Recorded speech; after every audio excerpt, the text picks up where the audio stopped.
Hello, everyone. Thank you for coming to this session on rural WaSH. Can you all hear me on the microphone? Okay. First up, we have Sumaiya Tazin, who is from North Carolina State University, and she's talking about the association of flooring material with E. coli contamination in rural Bangladeshi households. Thank you, Sumaiya. Hi, everyone. My name is Tazin, and I'm a third-year PhD student at NC State University. Today, I'm going to talk about my research studying the association of flooring material with E. coli contamination in rural Bangladeshi households. Diarrhea remains a major cause of mortality, particularly among children under 5 years in many low and middle-income countries. This is particularly of concern because of the long-term negative impact on child development. Moreover, it was associated with 49 million disability-adjusted life years in 2019. According to the results from some recent trials, conventional WaSH interventions were found to achieve average health benefits and did not improve child growth. On top of that, the environment was not found to have less pathogen burden after those interventions. This proves an ongoing pathogen transmission, which needs to be addressed by employing a newer strategy. In particular, fecally contaminated soil in the domestic environment is increasingly recognized as a major source of pathogen exposure for young children in low-resource settings. Children have frequent hand and object contact with soil and can accidentally or deliberately ingest soil or dust. Many homes in low-income countries have floors made of soil, and children may play, eat, or sleep on soil floors, presenting a potentially substantial exposure pathway.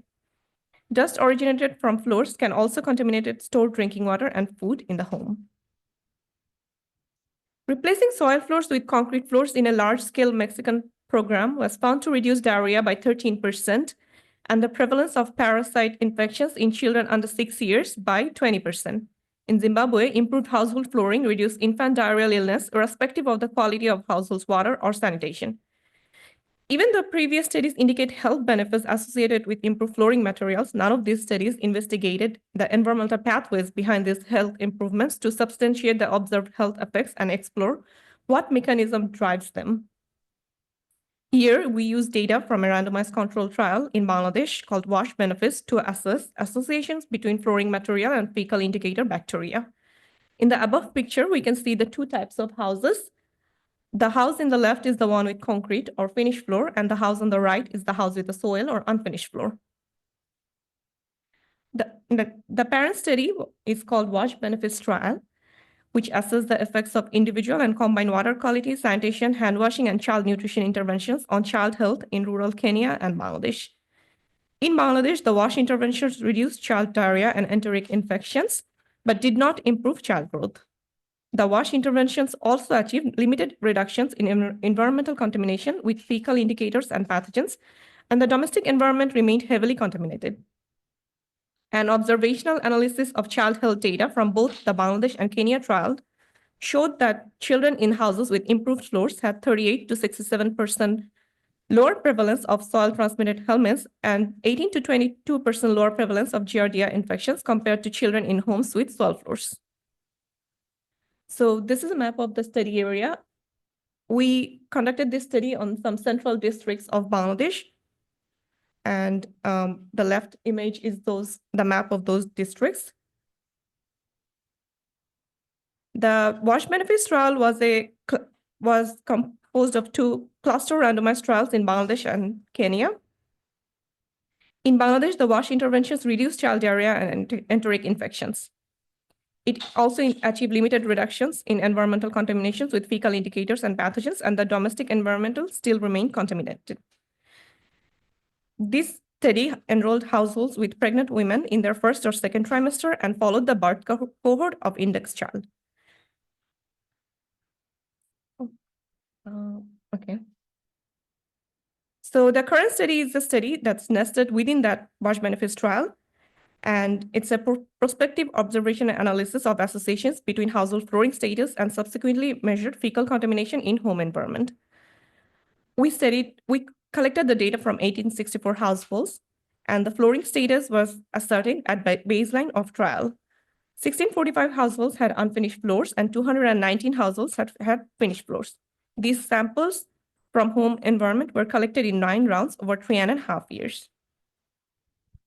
We collected samples of stored drinking water, soil, food samples, fly samples, and hand-raised samples from both the children and their mothers. In total, we collected more than 24,000 samples and enumerated E. coli with IDEX quantitray using Polylart 18 media. For this analysis, we used generalized linear models with robust standard errors accounting for cluster randomization and proximity of study blocks to analyze the association between the flow type and the E. coli counts and prevalence in those 6 sample types. An adjusted analysis was also done, controlling for potential confounders, which are mother age and education, number of children less than 18 years in the household, and number of individuals living in complex, sex and age of index child, number of household animals like cows, goats, or chicken in the compound, food security and acid-based wealth index, wall materials, drinking water source, stored water container type and the cover status, and hours since water and food had been stored. We also analyzed the effect modification on the association between flow type and E. coli counts and prevalence by the occurrence of weather events within 2 days before sampling. We considered rainfall and temperature, and heavy rain was more than 80th percentile of rainfall, and above median rain was more than 50th percentile of rainfall. And for the temperature, it was the same. More than 80th percentile was elevated temperature, and more than 50th percentile was above median temperature. Daily minimum and maximum recorded rainfall was 0 and 157 millimeters. And for temperature, we had 13 degrees Celsius and 34 degrees Celsius. These are the graphs for the mean E. coli prevalence. We can see that more than 50% prevalence for all sample types. The gray ones are the bars for the finished floors, and the light gray are the finished and the dark gray are the unfinished floors. And close to 100% prevalence was seen for courtyard soil sample.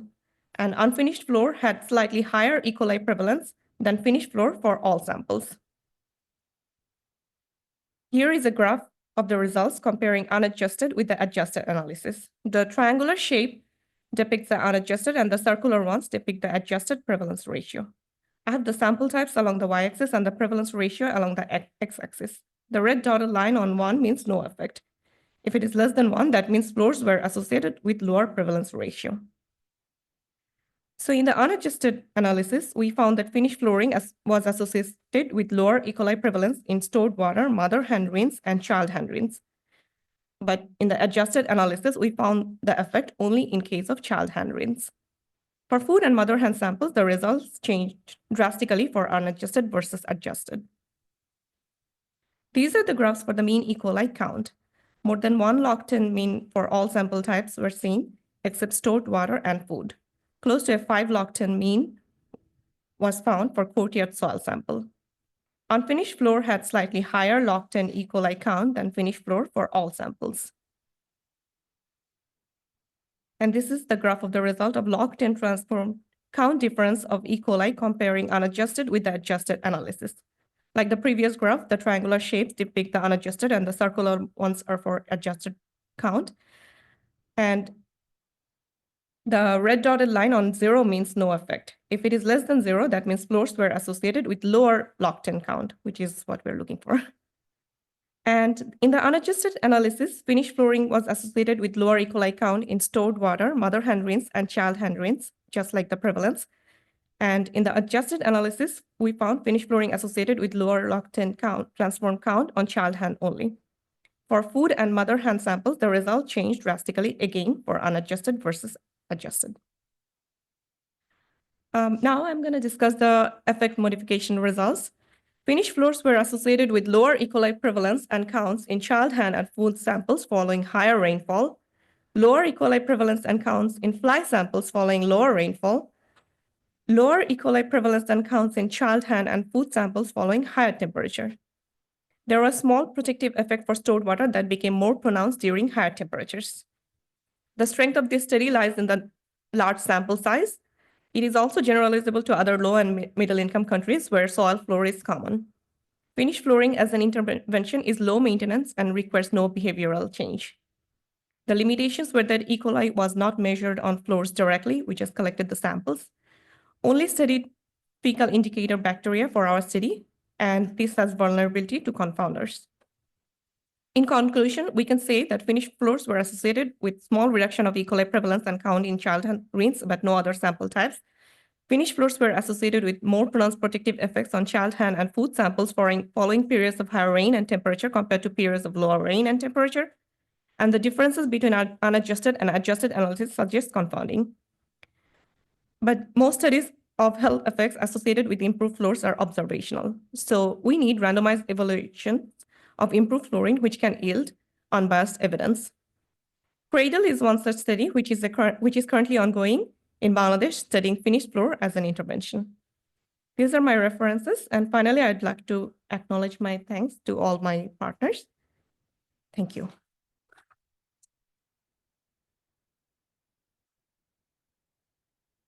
Thank you very much, Sumaiya. That was a great job.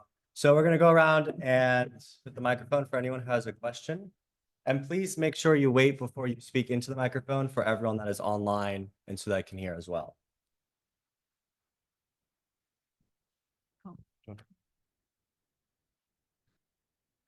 Thank you so much for your wonderful presentation. So I have a quick questions.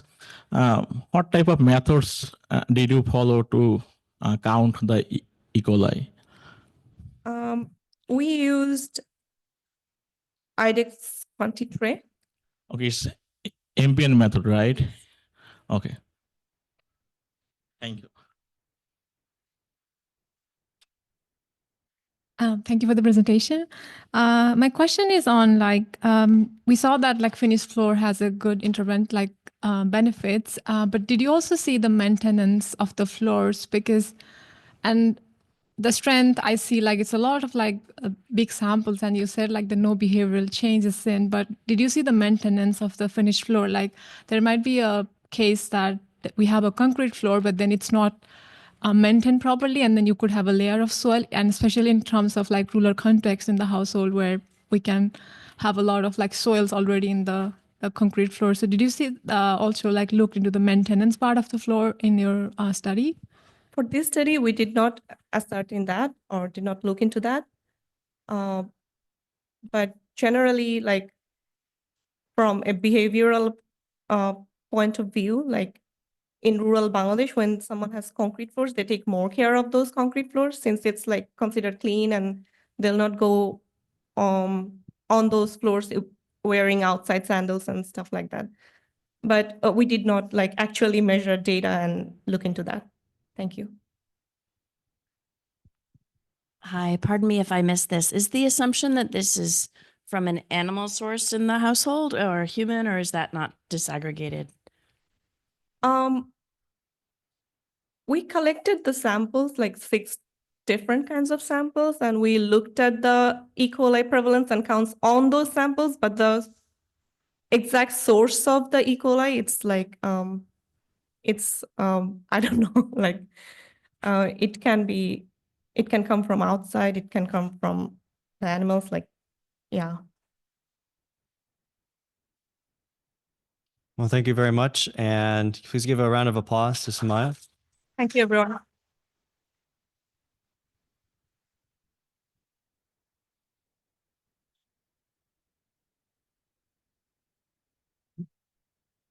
We need to stop sharing and then.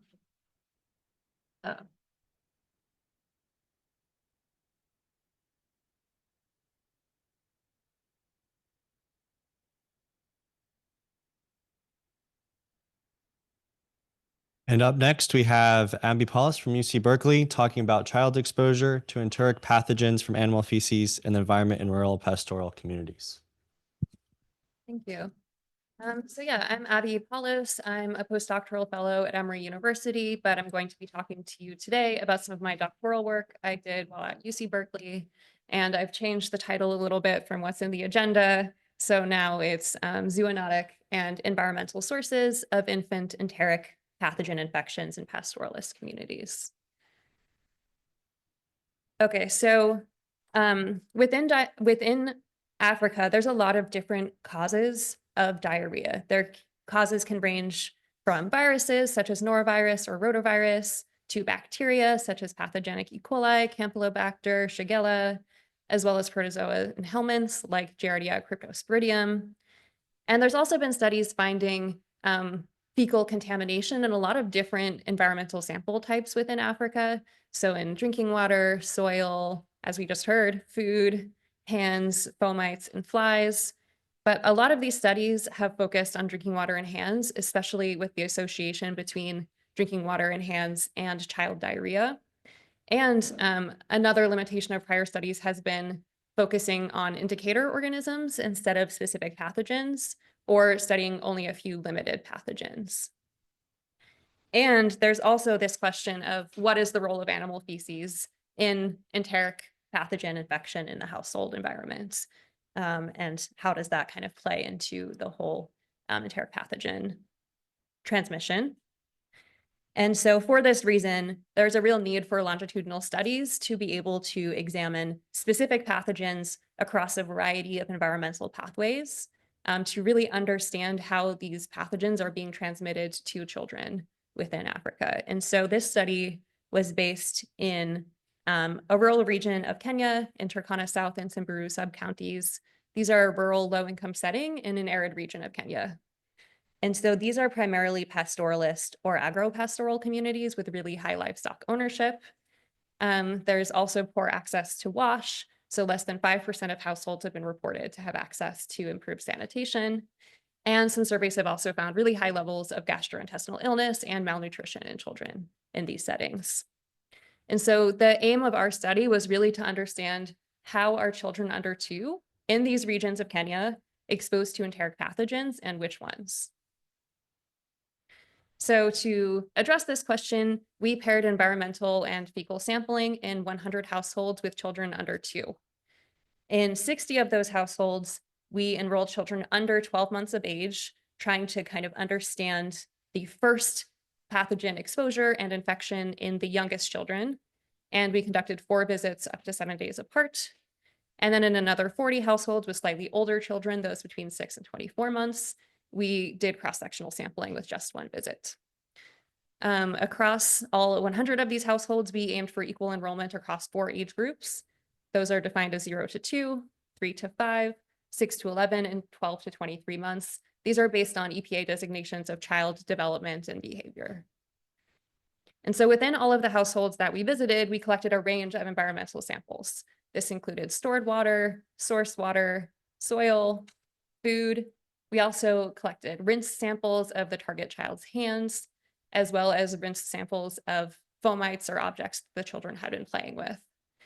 And then from the child and their primary caregiver, who I'll refer to as the mother throughout the rest of the presentation, we collected stool samples.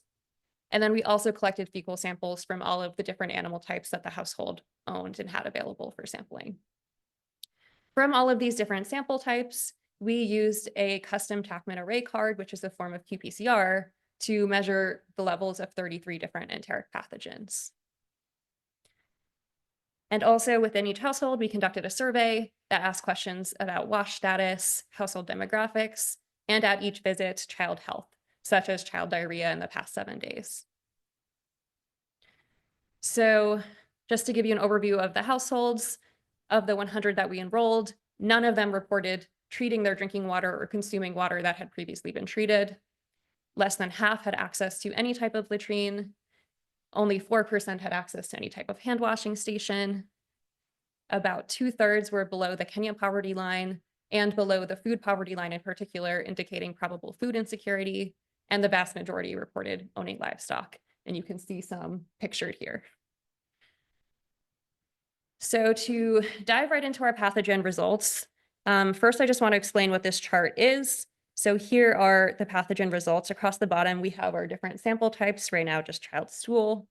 And then on the y-axis, we have all of the different pathogens that we measured in these samples.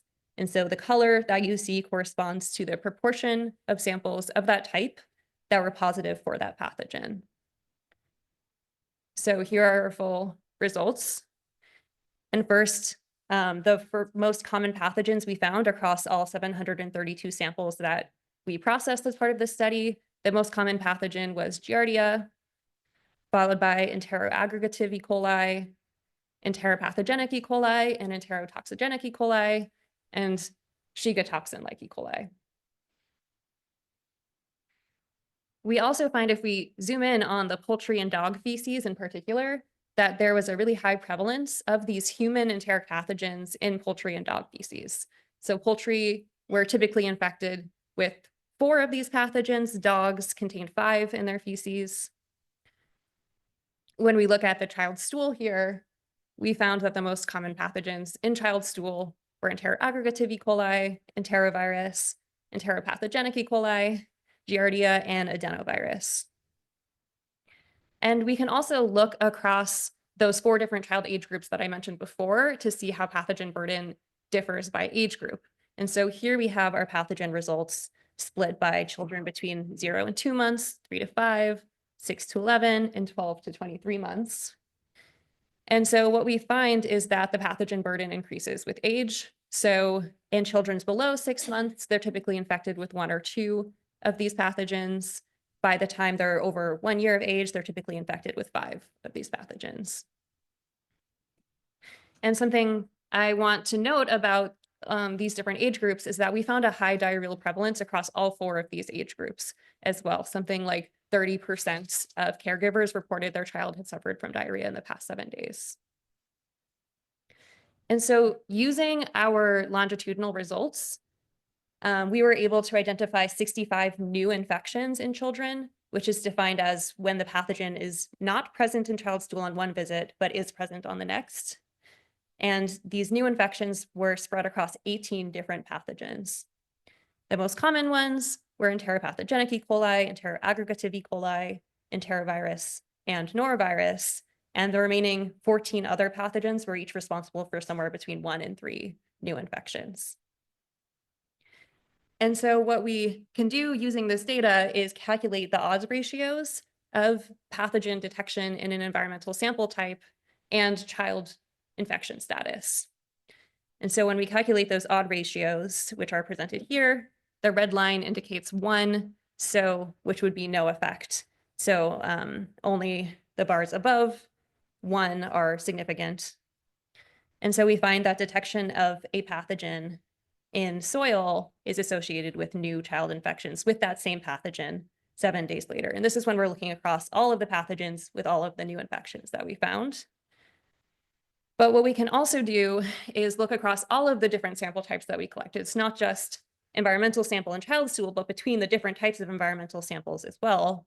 And we created something we're calling pathogen transmission networks, showing the odds ratios of pathogen detection between different sample types. And so I'm going to show you the results for enterovirus and enteroaggregative E. coli, because if I show you more, we'll be here all day. So we can start with child stool. And what we find here is that for enterovirus, detection of enterovirus in ruminant feces is associated with subsequent detection in child stool, so on the next visit. For enteroaggregative E. coli, this same relationship is true, but this time for soil. And we also find for both of these pathogens that detecting the pathogen in child stool is associated with subsequent detection on child hands, so on the next visit. And then for enterovirus, detection in ruminant feces is associated with detection in poultry feces later. And then for enteroaggregative E. coli, there's kind of more transmission going on between the different types of environmental samples. So we find detection in ruminant feces is associated with later detection in mother stool and on child hands. And that detection in mother stool is associated with later detection in poultry feces. And then we also see infection in dog feces preceding detection in poultry feces. So overall, we were able to detect a range of enteric pathogen infections and new infections and in children under 6 months. And so children in this age group are often not included in these kinds of studies because they're so young, but we actually find a number of that, well, we actually find that they're becoming infected with these enteric pathogens very early in life. And so interventions would need to be designed to limit enteric pathogen exposure to these youngest age groups. We also find that animal feces contain the majority of the pathogens that we detect in child stool. So we detected 21 different pathogens in child stool, and 18 of those were also found in animal feces. And so this suggests to us that animal feces plays an important role in pathogen transmission, and that developing culturally appropriate animal fecal management will be important for reducing transmission. And then finally, we find that child hand contact with soil that contains animal feces is also a primary transmission route for these first infections among children in pastoralist communities. So yeah, thank you. And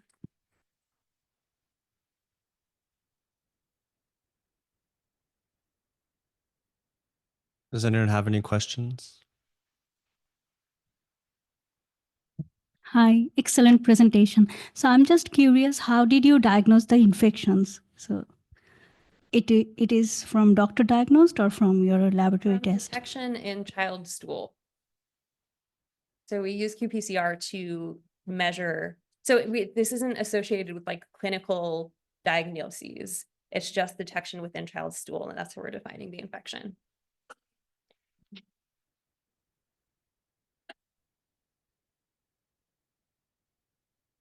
Thank you. Great presentation. I was wondering if you could speak to how your data might compare to a child 0 to 12 in a high income country and what the infection rate might look like. Yeah, I don't have any numbers off the top of my head, but I can say for sure that the infection rate in this setting is much, much higher than in a high income setting. And so the kind of exposure to enteric pathogens in the environment is going to be much higher in this setting than in high income settings.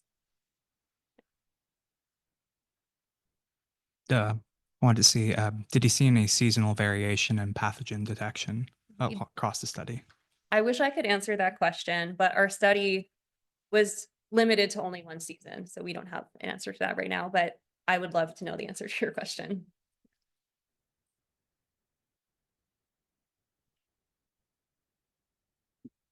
Is there any way to figure out if they didn't have animals, what it would look like? I mean, were there any households or enough households that didn't have animals Yeah. So that you could sort of say you could isolate the impact of having the animals? we had 14 of the 100 households that reported that they didn't own animals, but we actually, as part of our surveys, had our staff record whether they observed animal feces in the main courtyard area. And animal feces were absorbed in the courtyard of every single household, regardless of whether they reported owning animals. So Abby, thank you. That was a great presentation. I'm not surprised by the E. coli results, but I am surprised by the enterovirus results moving through humans and several different types of animals. And I wondered if you'd like to comment on that. Are these really zoonotic? I thought viruses, especially enteroviruses, I was surprised. Yeah, I will say I'm nowhere near an expert on animal infections or anything to do with animal health, but I think the question of are these animals infected with enterovirus or is it somehow just passing through their system is not something I can really answer right now, but would be interested in other people looking into who know more about animal health than I do. Yeah. All right, thank you so much, Abby. One more round of applause, please, for Abby.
Come on.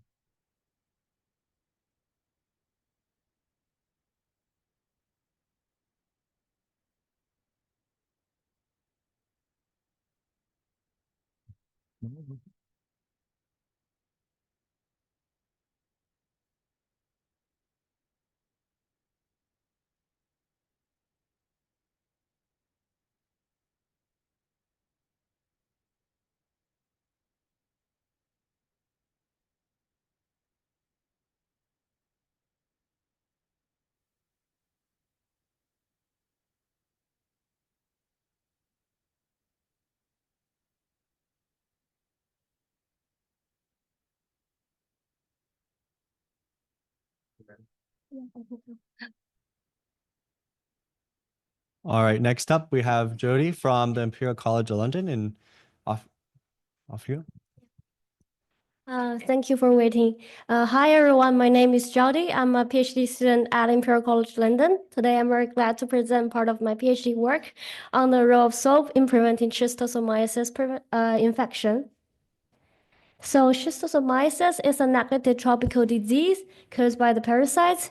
It affects almost 240 million people worldwide, and many of them live in poor rural communities where there's no sufficient access to safe wash.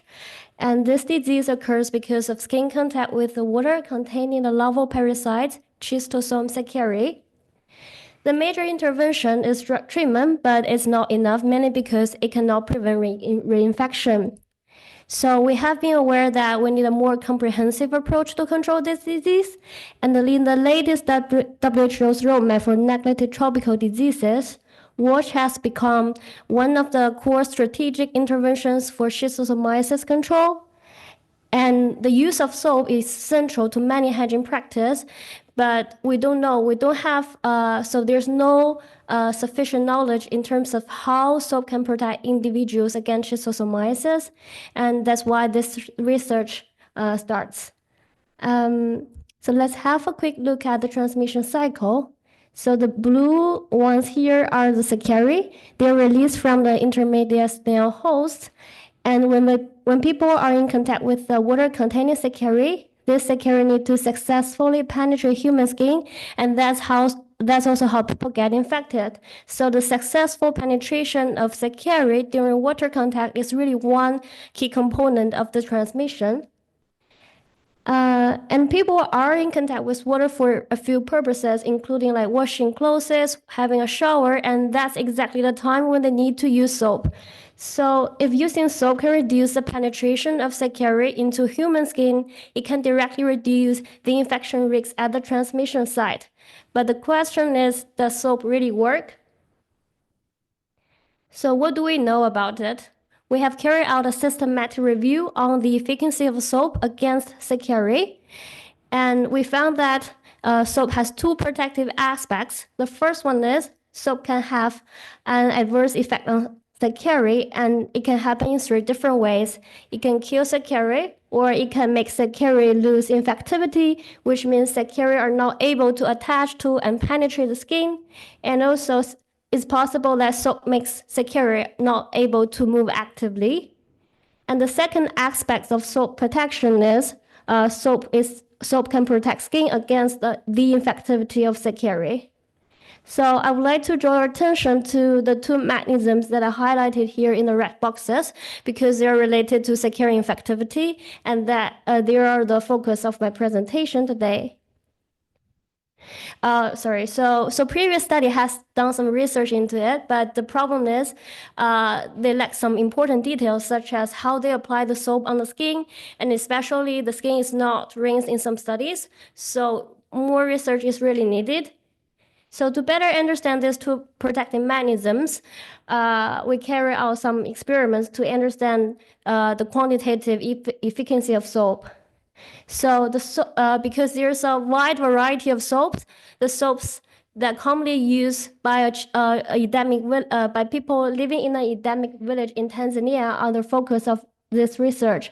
We choose Tanzania because the disease is prevalent throughout the country, and also like our colleagues have ongoing research there. So we found that people use both powder and bar soap. So we tested one soap for each soap type. So for powder soap, we tested Clean Soft, and for bar soap, we tested B29.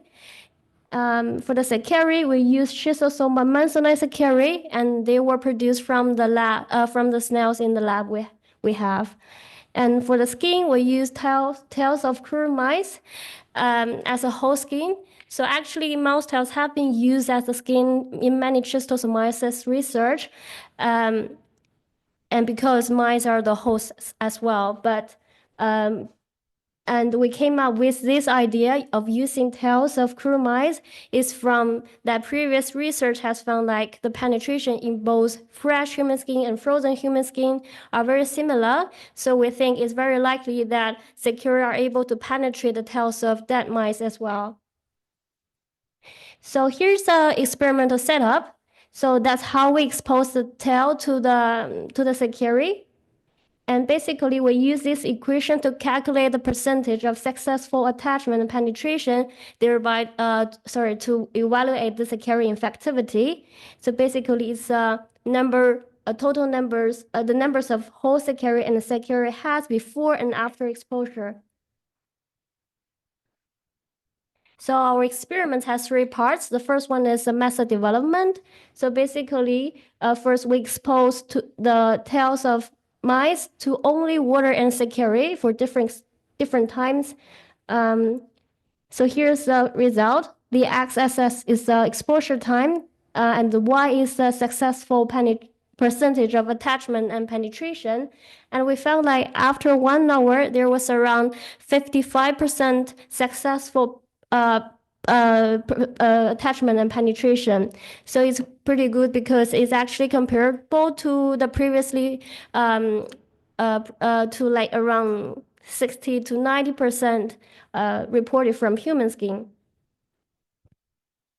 So then we also compare two concentrations of Sakura per sample. We compared 20 and 100 Sakura, and we found no significant difference, which means the concentration of Sakura is unlikely to influence the Sakura infectivity.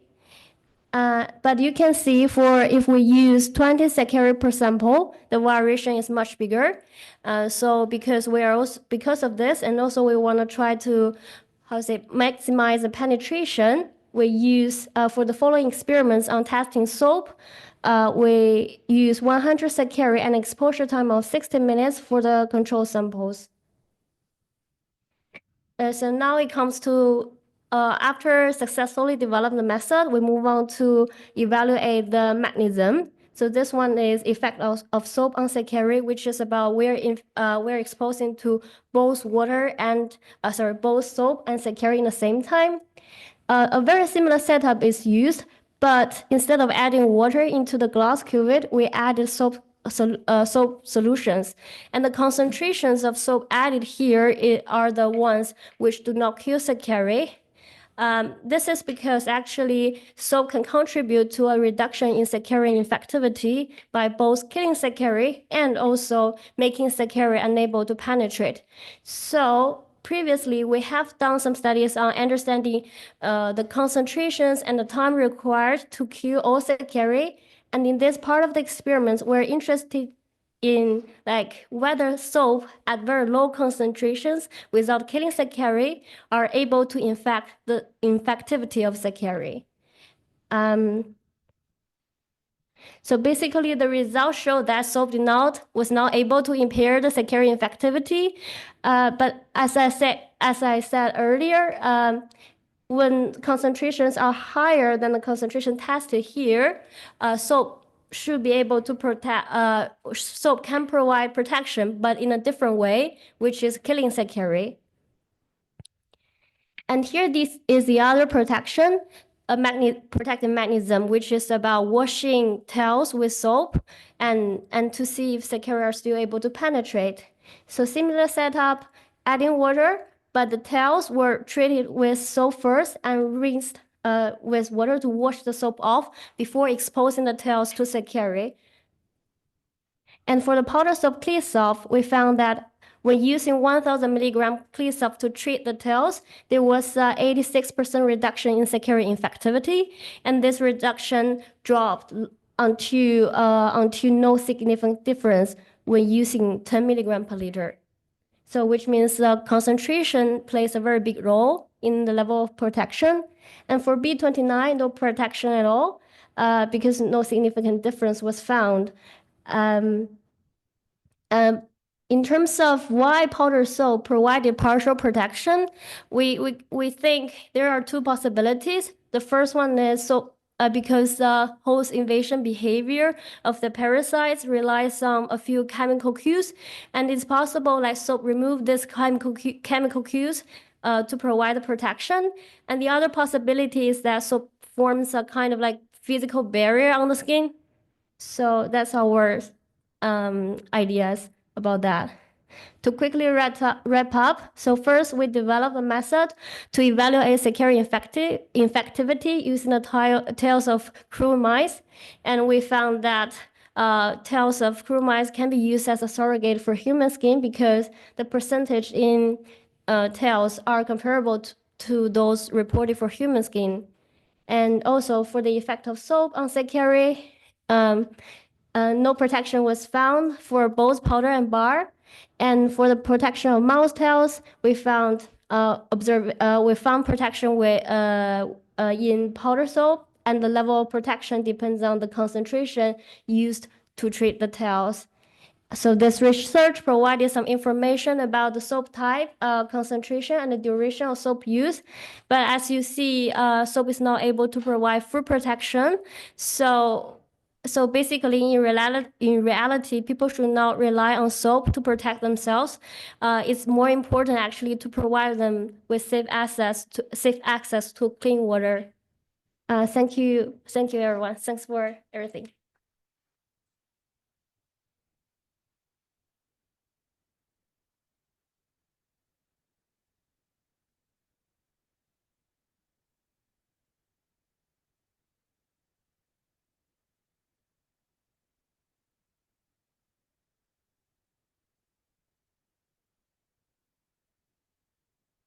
Hi, yeah, great presentation. Thank you.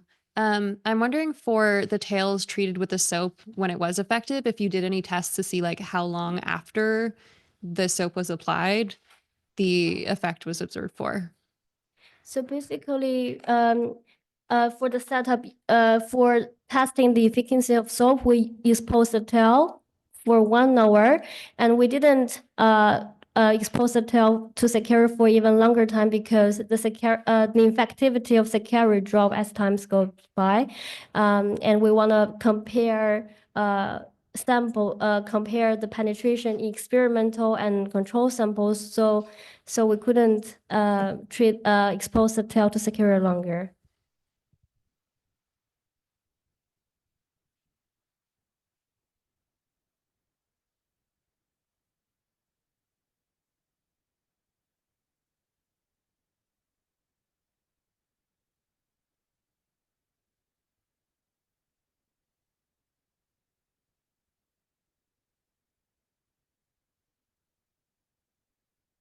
I think maybe my research is too experimental, like maybe.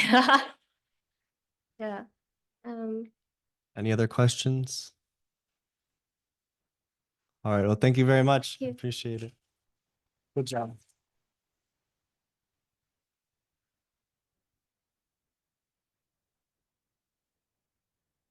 You can start setting up. I was hoping you would help me Oh, I with can help that. Yeah.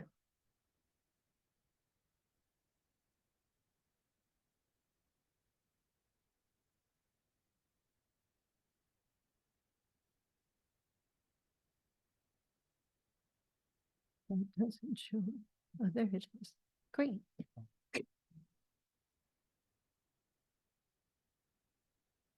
And up next, we have Christine Mo from Emory University talking about environmental surveillance. Okay, it's a pleasure to be here, and I'm not talking about rural WaSH. So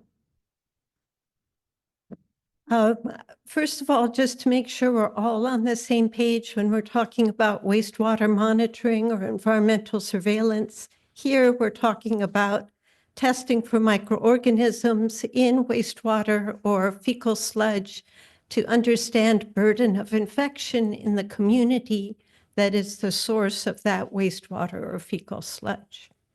So this is a type of disease surveillance strategy.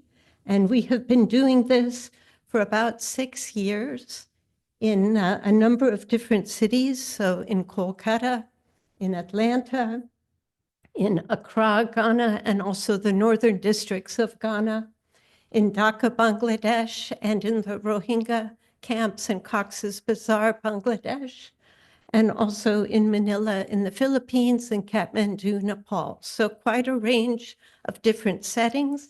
And you can see here that we've looked for a number of different target organisms. We actually started by looking for Salmonella typhi in Kolkata.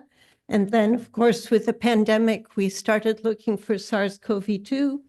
But we've also looked for Vibrio cholerae, group A rotavirus, influenza A and B, and respiratory syncytial virus, depending on the setting and the interests of our partners. And this was done with a lot of different partner organizations. I want to recognize Ranuma Sarah here from ICDDRB, because she was a very important partner for the work that we've done in Bangladesh.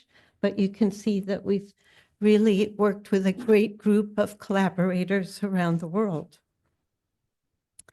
So there are 6, the way I have seen this over the past 6 years is that there are 6 main components to environmental surveillance or wastewater surveillance.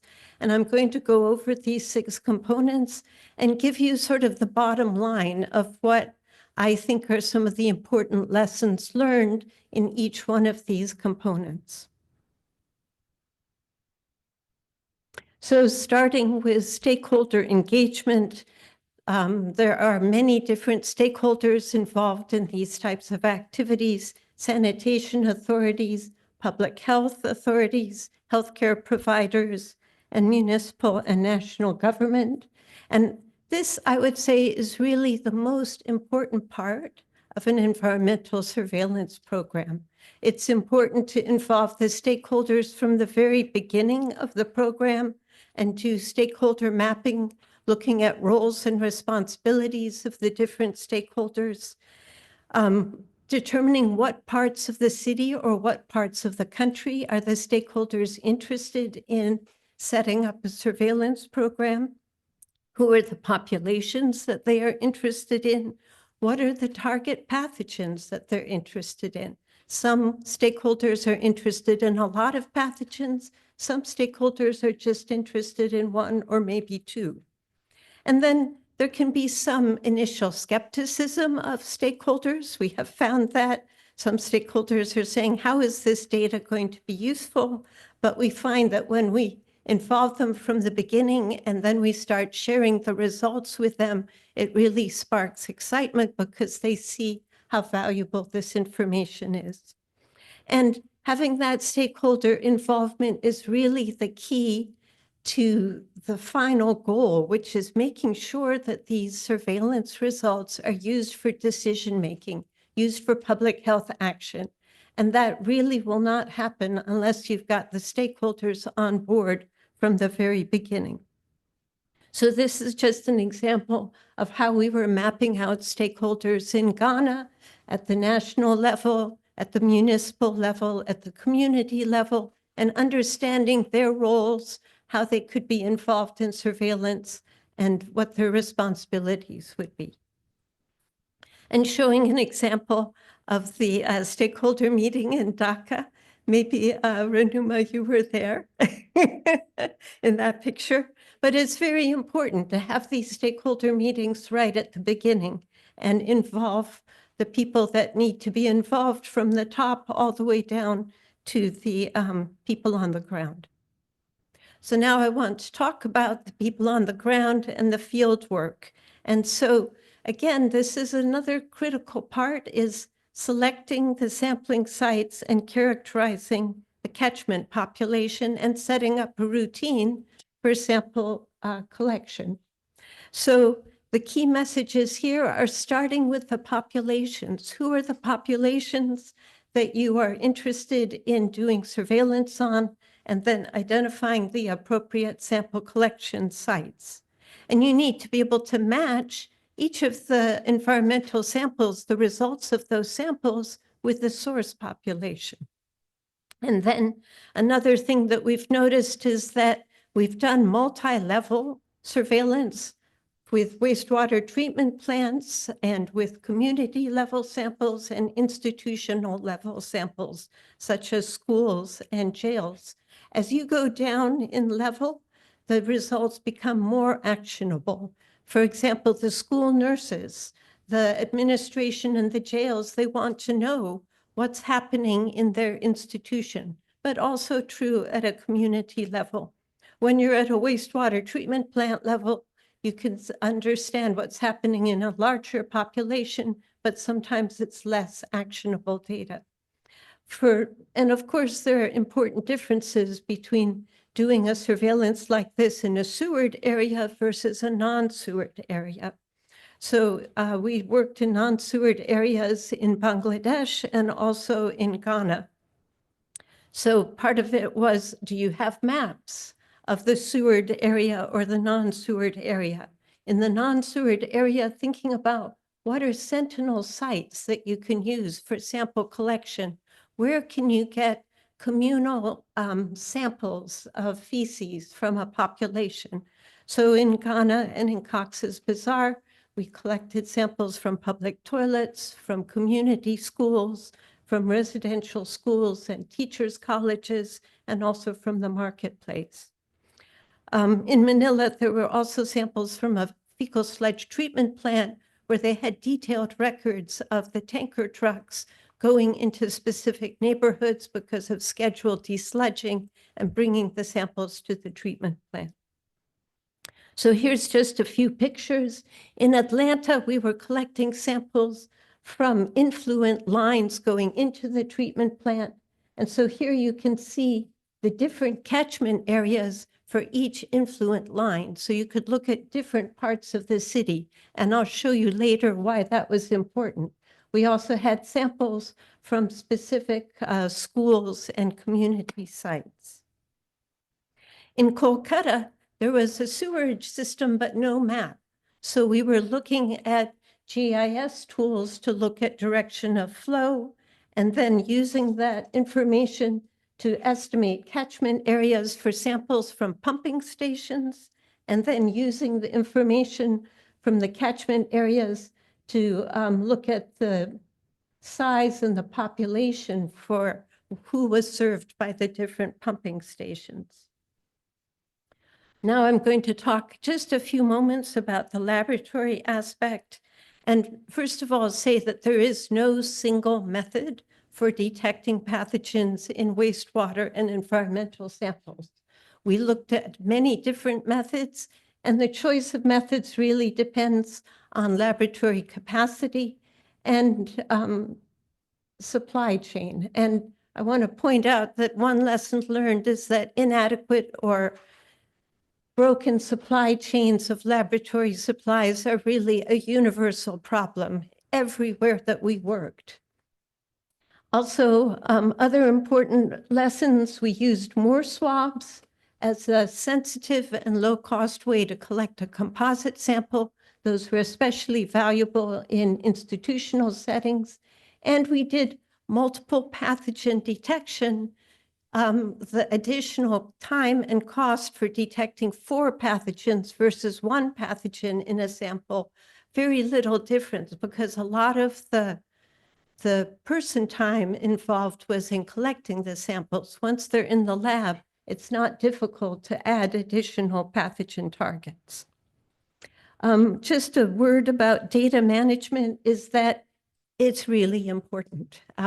You would think, oh, this is easy. You just get the lab results and you just show people the lab results. But don't underestimate the time and human resources that are required for data management.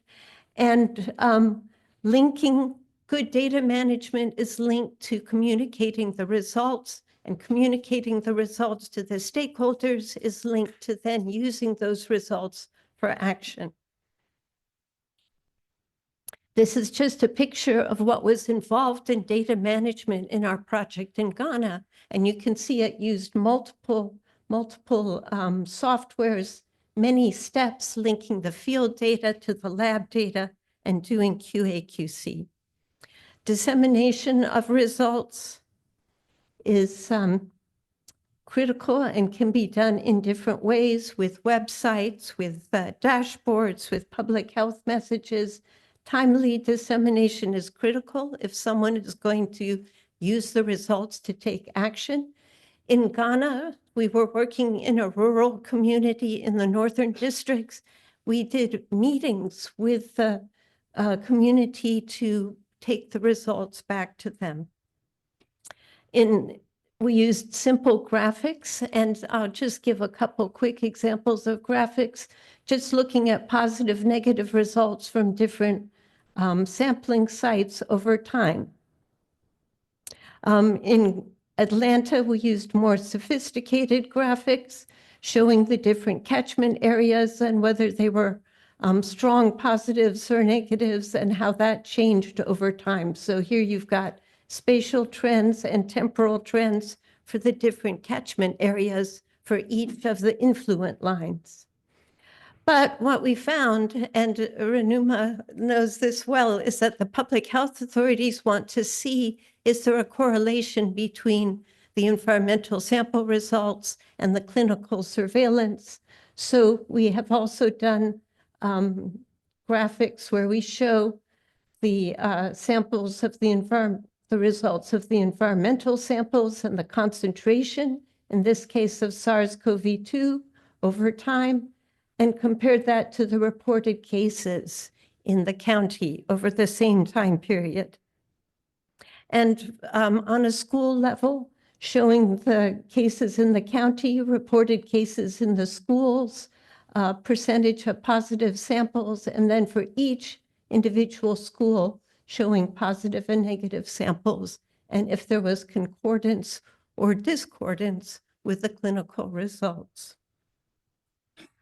The final point is using the results to take public health action.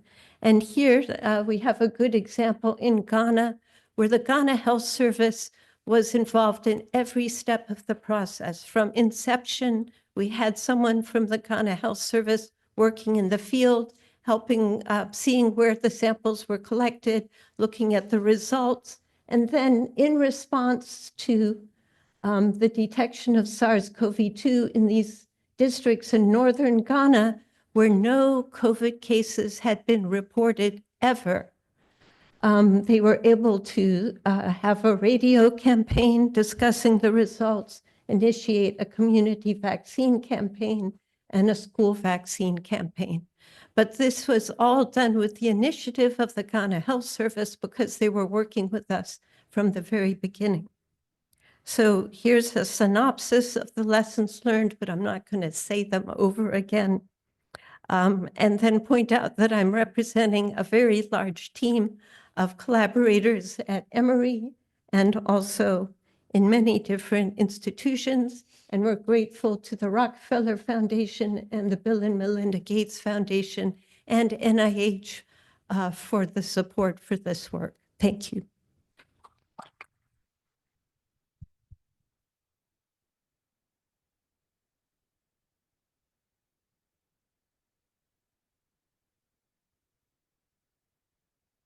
That was an amazing overview, Christine, of all the work that you've done in this space. Very impressive. I'm wondering if you could, maybe you don't have this data on hand, but I'm wondering if you have data on how well the different types of samples that you were collecting from non-sewage systems matched up to cases, clinical case data, like the more swabs or the drainage ditches or, yeah. I don't know, I wonder if you could speak to that. And then my second question is if you could say a little bit about what input you got in these stakeholder meetings when you were having them at the inception of the projects. Thank you. Those are good questions. So probably the setting where we used the most different types of samples, like we had solid samples and more swabs and wastewater samples, was in Ghana. But we tested for cholera, we tested for SARS-CoV-2, we tested for rotavirus, and we tested for Salmonella, thank you, and Salmonella typhi, and there were no reported cases. So there's no way that we can tell which of the samples, types of samples gave better results compared to the cases, but in some cases, in some situations, we did side-by-side comparisons of, say, a Moore swab versus a grab sample. And we know from that the Moore swabs were more often positive than the grab samples. And in all of the settings where we worked, we didn't really have the resources or the appropriate setting for a fancier composite sampler, although I think Marlene has tried it now in the jails. But we found that the Moore swabs worked really well. Feedback in the inception meetings, all kinds of feedback. And Ranuma, you should also speak up here. Sometimes, like I said, there was great skepticism, you know, how is this data going to change what we're already doing? Other times it was, we want you, you know, we'd say, which pathogens are you interested in? And most recently, like Kathmandu, they want to know about cholera, Vibrio cholera, more than the other pathogens. So some of it was, and from Ghana Health Service, they said, we want to know what's happening in the northern districts because they haven't reported any cases of COVID. We want you to do a study in the northern districts. So it was different types of feedback. And Ranuma, please. Yes. And for Bangladesh, for Dhaka especially, when we started inception meeting and got the feedback, so one of the feedback was you should focus on the vaccine preventable disease. So we had long matrix of the pathogens, then we decided for vaccine preventable disease, which was very helpful, and also stakeholders were quite satisfied with our approach, that we obviously honored their feedback, and we started with for vaccine preventable disease. Thank you. Mm-hmm. And you reminded me another thing that we heard in Bangladesh from EDCR was they wanted to see the correlation between the wastewater data and the clinical surveillance data. So ICDDRB did two types of clinical surveillance at the healthcare facilities and community surveys in the Rohingya camps to try to collect data on acute watery diarrhea and respiratory infections, right? Yeah, initially it was COVID also. So we tried to see that correlation between SARS-CoV-2 and wastewater gene copies of the COVID virus. Yeah.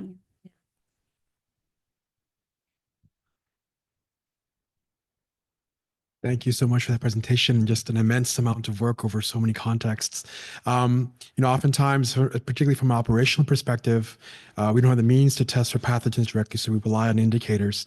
And I'm wondering, did you collect data on fecal indicators, particularly to see what kind of linkages there are with the fecal pathogens at any of these sites? And overall, what is your assessment about the validity of the indicators that we rely upon to actually be meaningful for the presence of pathogen in environmental sources?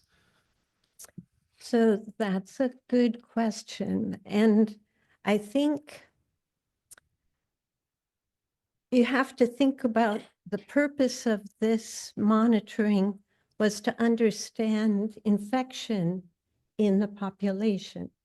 So what we did monitor for, which I didn't show, is we looked for some indicators of human fecal contamination. So we tested for the peppered mild motto, PMMOV, peppered mild motto virus. And we tested for human mitochondrial DNA because we wanted to make sure that the samples that we were collecting had human fecal contamination in them. But we're not using this data to assess risk. We're just trying to understand what populations were in, what infections were in the school children. For example, when we were collecting a sample from a school, what infections were in the teachers' college when we were collecting samples there, what infections were in these communities in North Ghana, where we found Vibrio cholera and rotavirus and typhoid, Salmonella typhi, and SARS-CoV-2, and there had been no reported cases of any of those diseases. So it's a very sensitive way to understand what the diseases are, but we weren't looking at the risk of those diseases. Does that make sense? It does. Thank you. And it's sort of a fine line because we get, when we talk to stakeholders, we also have to explain that carefully.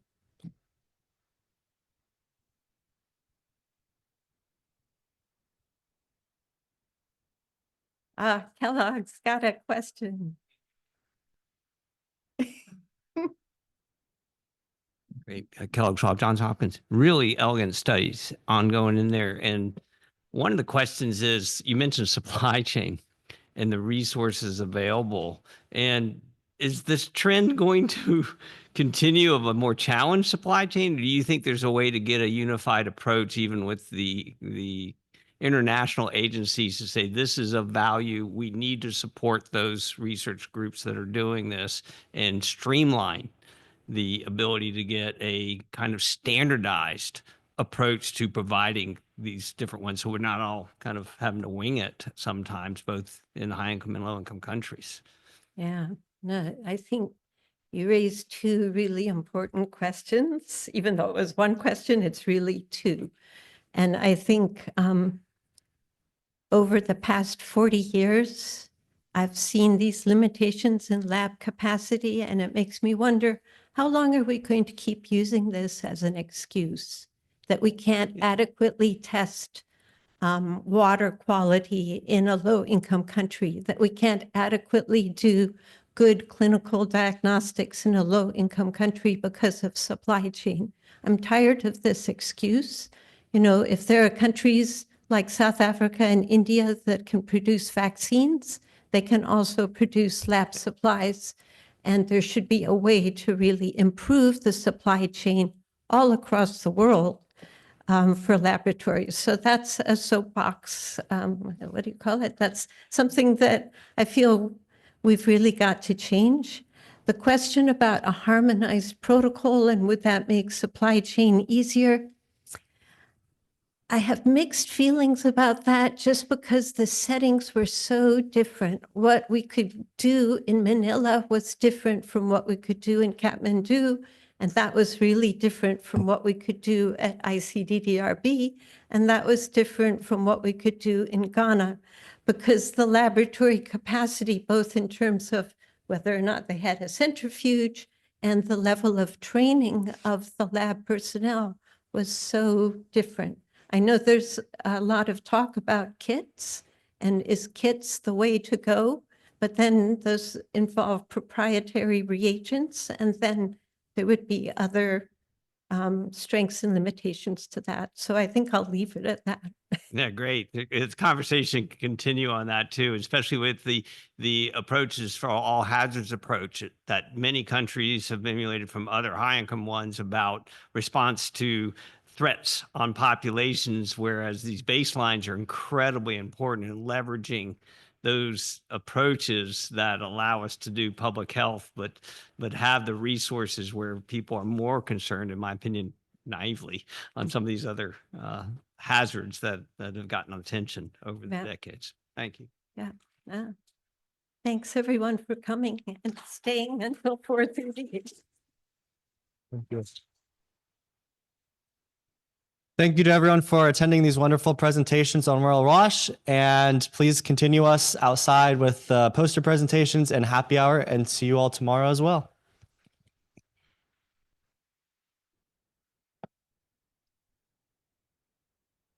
Good job, Sumaiya. Oh, I picked it up. Here you go. It was very nice meeting you. You did a wonderful job.